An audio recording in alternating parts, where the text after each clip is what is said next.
Hi, this is a little announced quick chat, and the reason why I'm going live is I've been painting live for the last few weeks, and I'm not this weekend because I want to invest in time in my own paintings that I'm working on, but I'm getting a lot of messages from people saying to me about asking me questions about what inspired me and what started me on my journey.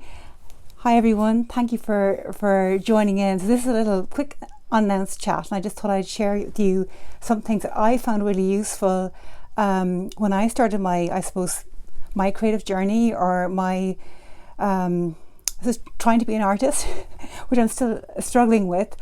So what I want to say, the first thing I'd recommend, if any of you are wanting to be more creative or trying to find a way back into being creative, is this book, The Artist's Way by Julia Cameron. I did this book twice. The first time I did it, I actually spent years then trying to write a novel, fiction, and just kept trying. I was painting at the same time, but I was really trying to write this book, and I did that for years. Then I did it again about 2 years ago, and it's got all these chapters, and each chapter I've got all these exercises in it, and you follow the exercises, and it's sort of, I suppose, it's about why you're blocked. And at the time, I had this notice board on my office wall, and I kept putting up on it, creative, make more space for creativity, every year. And I just kept trying different things, and it wasn't working. But the last time I did it, I had been painting, and suddenly everything made sense. And I realized at what age I was, 49, that this is what I really wanted to do. I had now finally decided that this is what I wanted to be when I grew up. I wanted to be an artist, and I just went for it. And one of the exercises, there's loads of them, and they're all really, really interesting, and it's all about why we're blocked, or why we're not creative, or why we don't go for our dreams. One of them is you write down all your fears, and you tear them into pieces, and you put them in a jar. And this is my jar of fears, which I actually have never opened, but I remembered there's probably about 20 or 30 fears in there. But what I remember, they were all sort of the same thing. One of them was, I'm too old for this. I'm too old. Another one was, what if I'm not good enough? What if I'm not good enough? And then the other one, it was being foolish, or being found out, or somehow being exposed. And I kind of said those fears in different ways, but that was really they were really the three fears. And yes, maybe I'm too old starting off, but what actually she said in her book is, if you think you're too old to be an artist now, or to be creative, or whatever your creative dream is, if you wait another year, you're just 1 year older. And that's so true, isn't it? So I just thought, I'm just going to go for it. And I feel like because I'm starting so late, that I have no time to lose. I just really have to go for it. I'm not just out of art college, and I can't spend decades exploring. I have very limited free time. I'm a mum, I've got 3 teenagers, and all that life throws in front of us. So I have to use every spare moment I have. So I'd really recommend The Artist's Way. I think it's really, really powerful.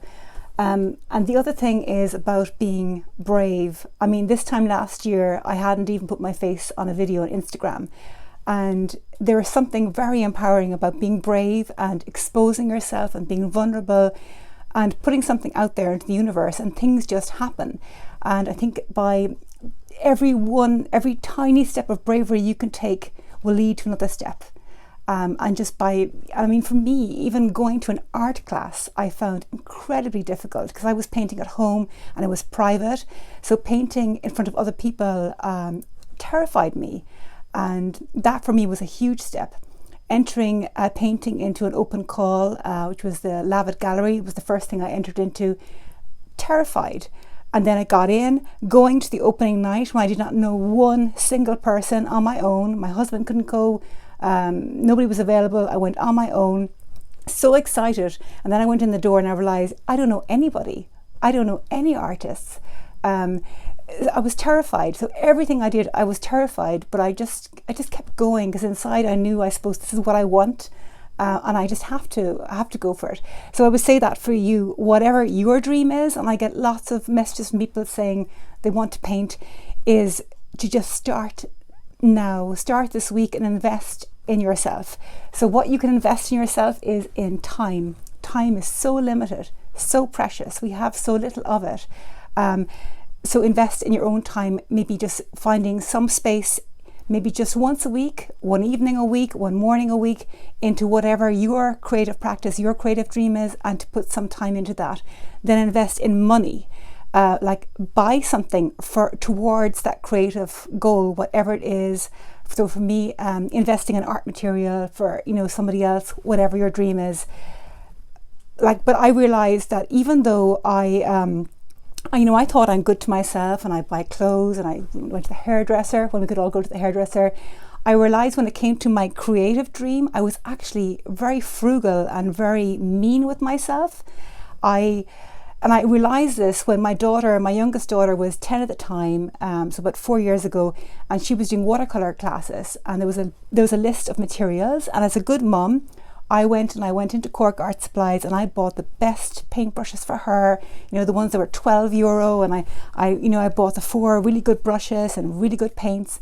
And then at the same time, I bought for myself a multi-pack of really, really cheap brushes for €5, because that was all I was worth.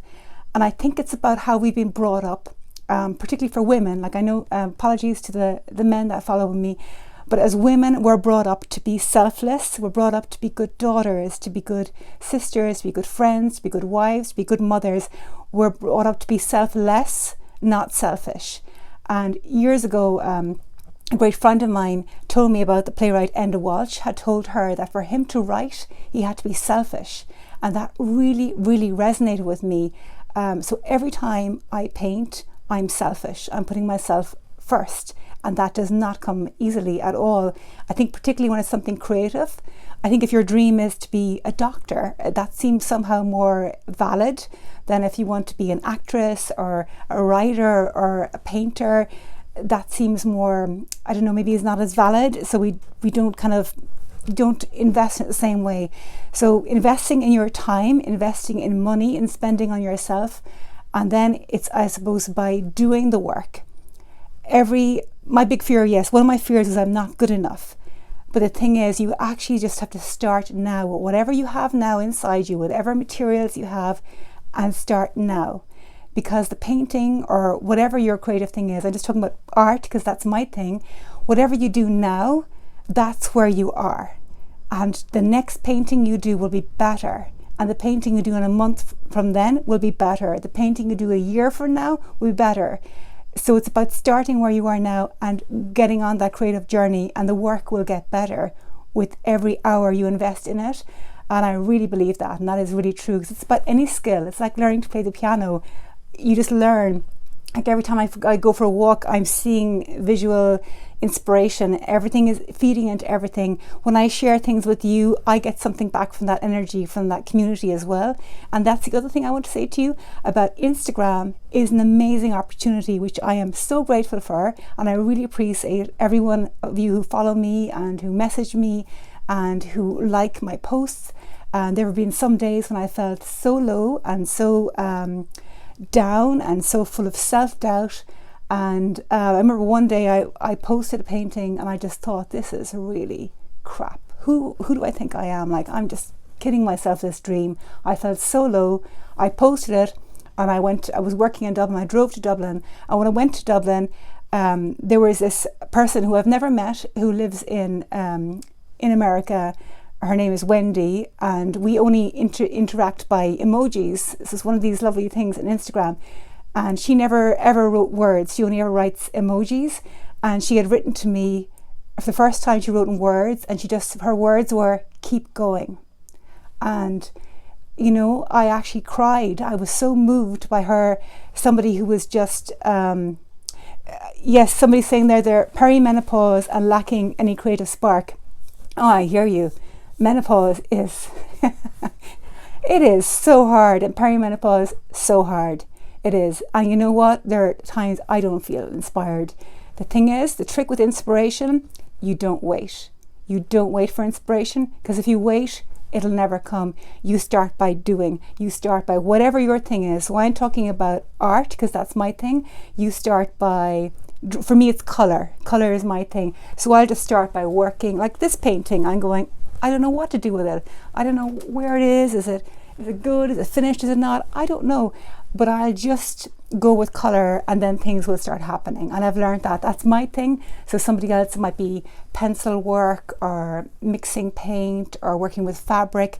Whatever your thing is, you don't wait for inspiration and you just start going. And you trust that by investing in your time, in your dream, something will happen. Love my energy and enthusiasm. Thank you. Beachcombing with glass. Oh, I would love that. That is a fantastic, I love that idea. Yeah, I have enthusiasm. I really, really believe that we all have a creative journey and we just have to go for it. And I think, you know, if I can start, like I'm 52 now, I didn't sell my first painting until I was nearly 50. I launched my website last year, and like people say, oh, it seems to be happening very fast for you. I'm working so hard at it. I work all the time at it because it's my dream. And I realise I'm lucky enough that I have found what I want to do and I just have to go for it. And also somebody told me that if I had gone to art college, so I didn't go, I tossed a coin when I was 17, the night I had to decide. And I didn't go and I went on a different journey. But if I had gone to art college, maybe I wouldn't be painting now. So maybe we're exactly where we're supposed to be. Maybe every decision, every path in life led us exactly to where we are now. And that's all we have. All we have is where we are now. So I think we just have to go for it. So, well, oh yes, the other thing I wanted to say to you is about being selfish, having space. So I am very lucky that I have this studio space here, this room that I've taken over, an attic room. And I'm very, very grateful for it.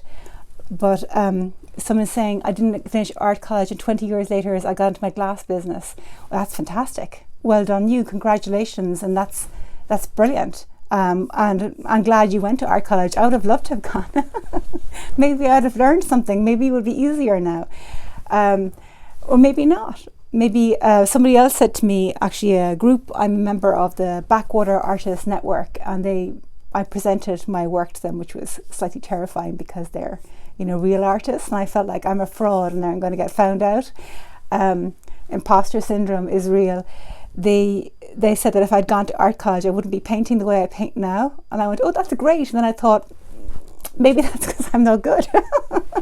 Again, the self-doubt. So you just have to just shut it all out and not think about it. You only did 1 year and no money. Yeah, it's hard. I mean, it costs money. Art materials are really, really expensive. And so the other thing is then you can sell your work. So what I was saying anyway is about having space. So, you know, Virginia Woolf, a room of your own, we need that space. So this room became available. I started off painting in our living room in a corner. We have a bay window.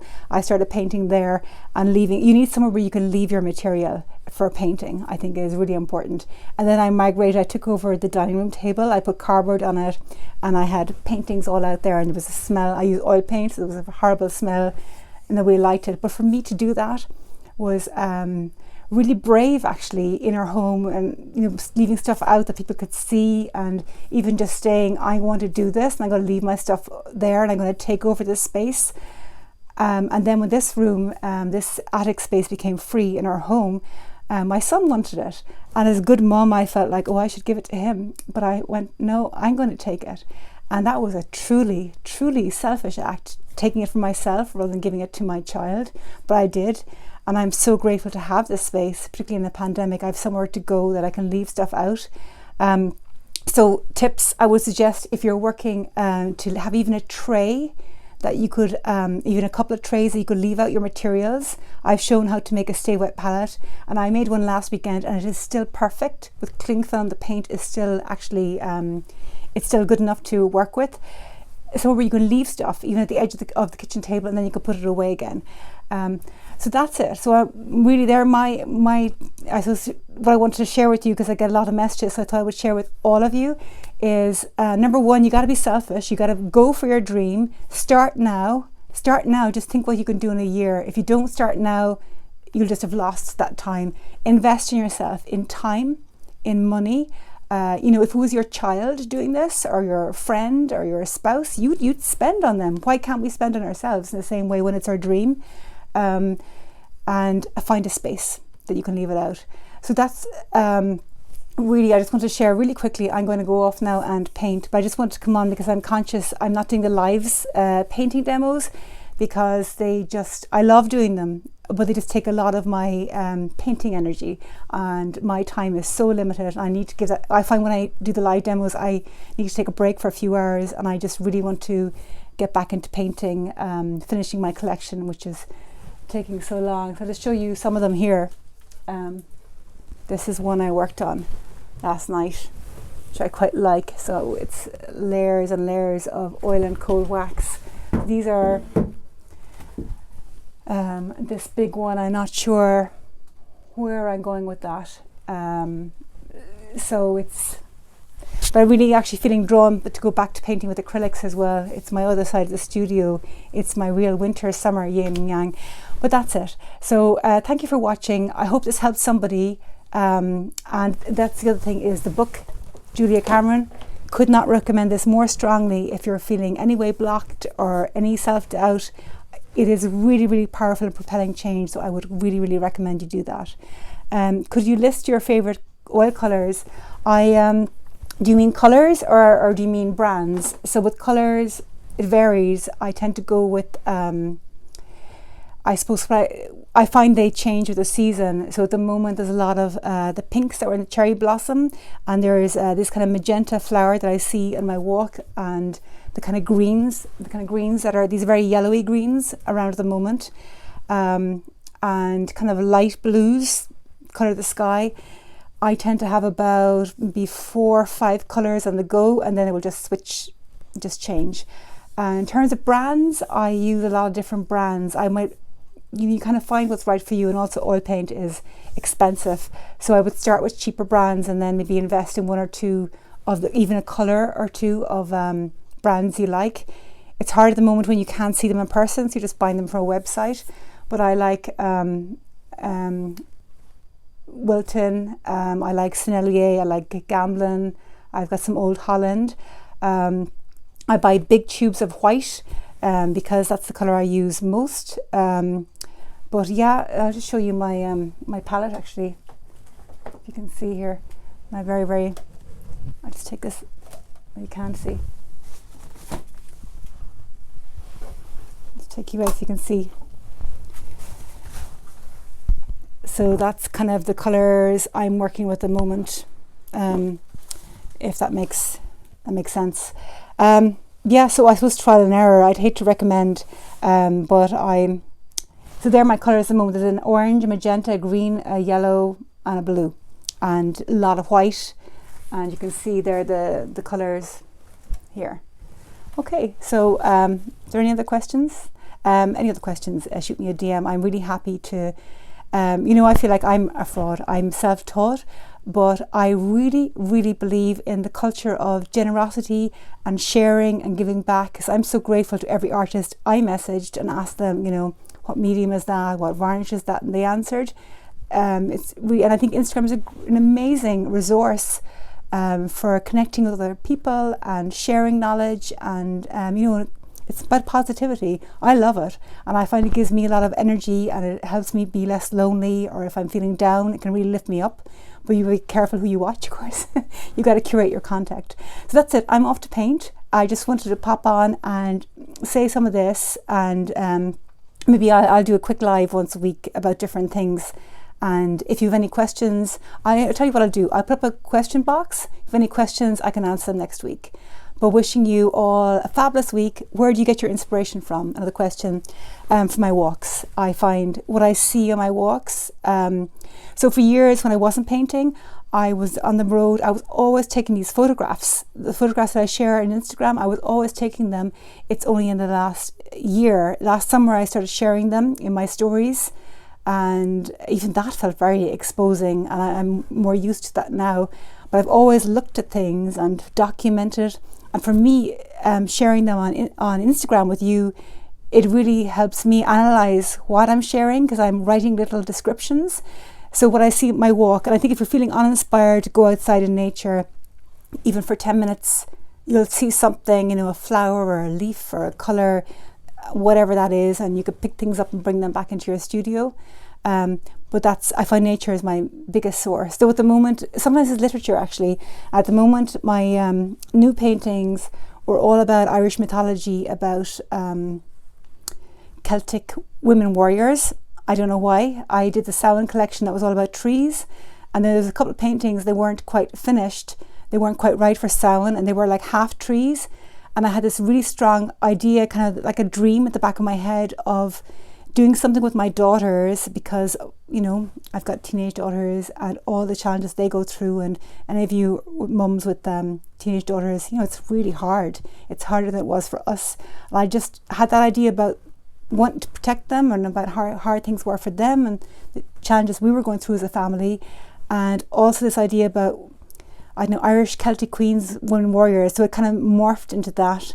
And I've been working on that for about 8 months. And I'm very shy about sharing it. It feels really exposing. It's quite different to what I've done before. You've always leaned towards abstract art. I've done, actually I've got some, I can't reach it here. Yeah, I'll show you. I'll show you. I've got some other stuff. I started off by doing more representational work and portraits, like I'll show you. That's one there I did recently. And I've done life drawing and I've done different things, but I suppose I started that way, and I find because I document through photographs, I'm not so interested in painting representational. I'm really interested in the colour and the feeling and the emotional, and the abstract work interests me more, and I find it more difficult actually. For me, I find it easier to copy what I see with my eye, and that's how I started when I drew and painted in school. It was definitely representational. I find abstract harder because it's going internal. It's very much about emotions, and for me it's all about memory and place. I'll be painting and the weirdest memories will come to me about my childhood. So that's the journey I'm on, and even though these new ones are like semi-abstract, so who knows, it's always changing. Love your art. Congrats. Thank you very much. I really appreciate every comment, every positivity, it really helps. So if there's no more questions, I'm going to shoot off and paint. And thank you all for watching, and wishing you all the best of luck in your creative journey. And have a lovely bank holiday Monday evening. Bye.